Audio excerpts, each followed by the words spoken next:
Boker Tov. Essa palavra em hebraico significa bom dia. E você saiba que é importante você aprender algumas palavras quando você vai visitar um país. Isso nos torna pelo menos um pouco mais simpáticos quando a gente cruzar com as pessoas pelo caminho. Estou indo hoje em direção ao extremo norte de Israel, para ser mais preciso, quase na fronteira entre Israel, Líbano e Síria, dois países que Israel não tem a mínima relação diplomática. E você deve estar pensando que eu sou maluco de fazer isso. Na realidade, eu posso te garantir que Israel é um país muito seguro para se visitar. Então, se você tem esse paradigma que isso aqui é perigoso, quebra ele e vem um dia conhecer Israel. Lá no extremo norte, estou indo encontrar um sítio arqueológico chamado Tel Dan, que é um lugar muito interessante de visitas. Poucas pessoas conhecem esse lugar, mas eu posso te garantir que tem muita história para contar pra gente. Tel Dan está situada a 15 quilômetros de Metula, que é a cidade que faz fronteira com o Líbano, e a 21 quilômetros de Majal al-Shams, cidade que faz fronteira com a Síria. Fica a 72 quilômetros de Beirute, que é a capital libanesa, e a 66 quilômetros da capital síria, que é Damasco. Fica também a 66 quilômetros de Tiberíades e a 230 quilômetros de Jerusalém.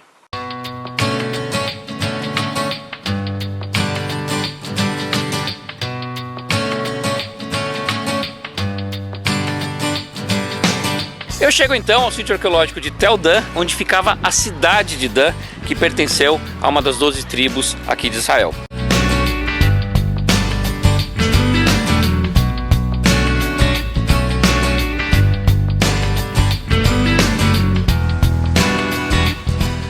Esse aqui é o rio Dan, um dos afluentes do Jordão, e uma das coisas que mais me fascinam aqui em Israel é essa diversidade de paisagens, mesmo num país tão pequeno. Se eu pegar meu carro e dirigir por cerca de 190 quilômetros, eu chego em Tel Aviv, onde eu tenho o Mediterrâneo na minha frente. Se eu esticar mais uns 90 quilômetros, chego no deserto da Judéia, onde eu vou encontrar uma paisagem totalmente árida. E aqui no norte, esse cenário.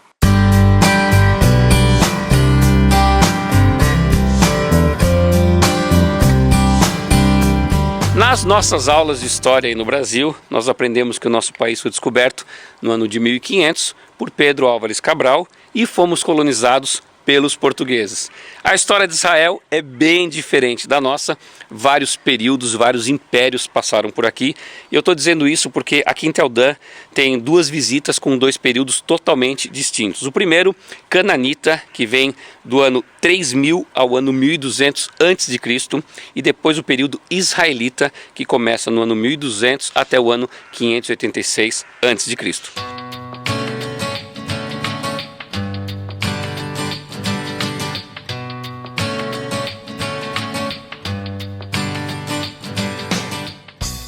E olha só a primeira construção que encontro aqui da época israelita. Essas escavações foram feitas aqui em 1966 e os arqueólogos acharam boa parte dessa muralha como ela está aqui hoje. E você não vê argamassa, não vê rejunte, não vê cimento, só pedra sobre pedra, como eles construíam as muralhas naquele tempo. Olha só a extensão que a gente tem aqui de toda a cidade. Dan, por muitas vezes na Bíblia, foi considerada a cidade mais ao norte aqui de Israel. No Brasil, quando a gente quer falar do norte a sul, a gente fala do Oiapoque ao Chuí. E aqui, na época bíblica, eles falavam de Dan a Beersheba. Naquela época, a extensão do norte ao sul do território de Israel era de 280 quilômetros contra os 424 quilômetros dos dias de hoje.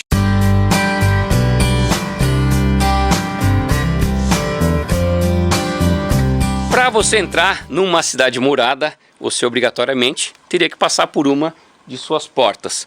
Eu acabo de passar pela porta principal da cidade de Dan na época israelita. Como eu sei que é a porta principal? Por causa desse lugar que você está vendo aqui, que é onde se reunia o rei ou um juiz, ou alguns líderes da cidade, para conversar com as pessoas, dar algum tipo de aconselhamento, ajudar alguma pequena causa. Então todas as pessoas que moravam numa cidade como essa sabiam que se tivesse algum problema, teriam que se dirigir até a porta principal da cidade. Eu chego agora no centro de Dan e aqui a arqueologia mais uma vez se encontra com a Bíblia. a história está registrada no livro de 1 Reis. Mas antes de contar o que aconteceu por aqui, eu vou dar um breve pano de fundo para você entender o grande finale que acontece aqui nesse lugar.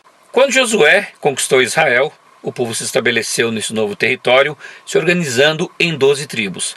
Mas não tribos como conhecemos aí no Brasil, e sim como se fossem 12 estados com 12 governadores. Aqui elas chegaram de uma maneira meio nômade, sem muito compromisso, tanto que Dan nem ficava originalmente aqui nesse lugar, e sim um pouco mais ao sul. Mas com o tempo, essas tribos começaram a sentir a necessidade de se unirem um pouco mais. Veio Davi, o segundo rei aqui de Israel, travou várias batalhas, inclusive conquistou Jerusalém e conseguiu unificar todas as tribos num país só. Depois da morte de Davi, vem seu filho Salomão, que inclusive constrói o templo lá em Jerusalém, dando até uma unidade muito maior ao país, agora sim, uma força espiritual para toda a nação. Com isso, as pessoas teriam um lugar para oferecer seus sacrifícios e buscar Deus, que era o conceito da época. Afinal, Deus morava no templo e gente de todo o país se dirigia até Jerusalém para cultuar a Deus. Só que Salomão gasta muito dinheiro e quando entra Roboão, seu filho, ele precisa tentar administrar tudo isso. Só que o povo, na cabeça do povo, eles achavam que Roboão iria diminuir os tributos aqui, os impostos. Roboão, no momento de desobediência e muita infelicidade, faz ao contrário. E pelo jeito, aceita o conselho dos seus amigos em dizer que o dedo mínimo dele é mais grosso que a cintura do seu pai. E emenda: se vocês acham que a vida estava difícil no reinado do meu pai, ainda não viram nada. Nesse cenário, entra o inimigo político de Roboão, que é Jeroboão. E nesse momento confuso, o país se divide em dois. Com Jeroboão, ficam 10 tribos no que é conhecido agora como o Reino do Norte ou Israel, que de acordo com o relato bíblico, teve a sua capital em várias cidades, como Siquém, que hoje é a cidade de Nábulos, Peniel, Tirsa e por último Samaria. No Reino do Sul ficam 2 tribos no que é conhecido como Judá, com a capital em Jerusalém, sob o reinado de Roboão, filho de Salomão. Com essa divisão, o centro de adoração continuou sendo Jerusalém, porque lá ficou o templo aos cuidados de Roboão. Jeroboão era uma pessoa muito esperta, não queria correr riscos, traçou todo o seu novo território e decidiu colocar um bezerro de ouro em Dan e um bezerro de ouro em Betel, imitação do que Arão fez no Monte Sinai séculos antes. E disse: a partir desse momento, o lugar de adoração de vocês é perante a esse bezerro. É aqui que vocês vão trazer os seus sacrifícios. Um então ficava em Betel e outro ficava em Dan, exatamente aqui nesse lugar onde tem essa moldura prateada. Olha só em que lugar eu vim parar agora aqui em Tel Dan. Mais ou menos 6 quilômetros daqui, Líbano, aquela cidade ao fundo, é o Líbano. Girando aqui, logo atrás dessas árvores aqui, já estão as colinas de Golã, lugar que pertencia à Síria até 1967. Infelizmente, naquele ano, por 6 dias, ocorreu aqui nesse lugar uma guerra que é conhecida como a Guerra dos 6 Dias. E eu estou falando isso porque eu estou em cima de um bunker de guerra. Aqui tinha uma base militar e eu vou atravessar esse bunker agora para a gente conhecer o que é exatamente isso. Assusta um pouco, mas vamos lá. Bora lá.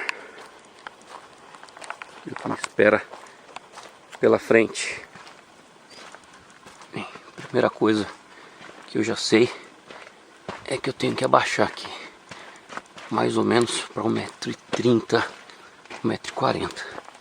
Agora então vai ser difícil passar por aqui, baixar mais ainda. Agora então vamos lá. E agora entrando aqui no bunker. De cara eu vi aqui uma casa de marimbondo, toma cuidado. Olha só, gente, aqui onde as pessoas tinham a vista do inimigo, olha o vale lá embaixo. Olha só, gente.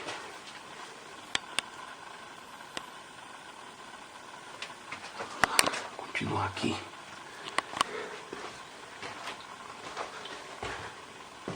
Olha a cama. Imagina só, gente, A situação de você ficar no lugar desse por dias sem comida ainda tá seco aqui. Imagina isso com chuva, o barro, a lama que desce por aqui. Sai.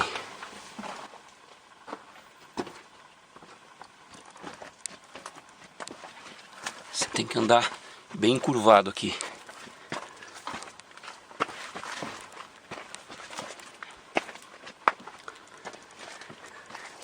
Agora então. Agora tem que estar de joelho. Ok, boa experiência essa de ter conhecido um bunker de guerra, algo que a gente não tem, pelo menos eu não vi aí no Brasil. Pensa bem, eu atravessei ele sem nenhum problema por aqui. Meu maior medo foi saber se tinha um marimbondo ali dentro para me picar. Mas imagina um filho, um irmão, um parente seu num lugar como esse, defendendo o seu país. Realmente é uma realidade bem diferente do que a gente tem aí no Brasil.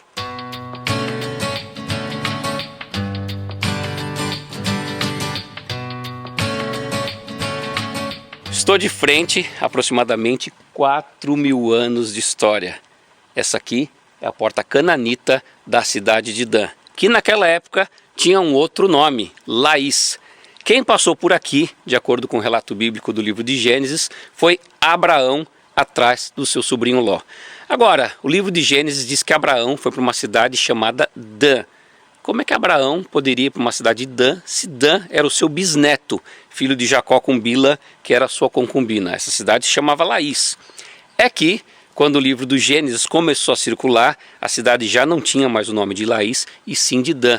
E para que as pessoas pudessem entender a história, foi contextualizado aí o nome de Laís para Dan. E eu espero que você tenha gostado de conhecer Tel Dan. Se você quiser viver uma experiência como esta, entre em contato com a Home Tour, escolha o seu grupo, vai ser um prazer enorme ter você por aqui. Daqui eu estou saindo para Banias, um outro lugar muito interessante de visitas aqui no norte de Israel, mas essas imagens você vai ver no próximo programa. E eu te espero por lá, porque afinal de contas dentro de nós sempre vai existir um louco por viagens.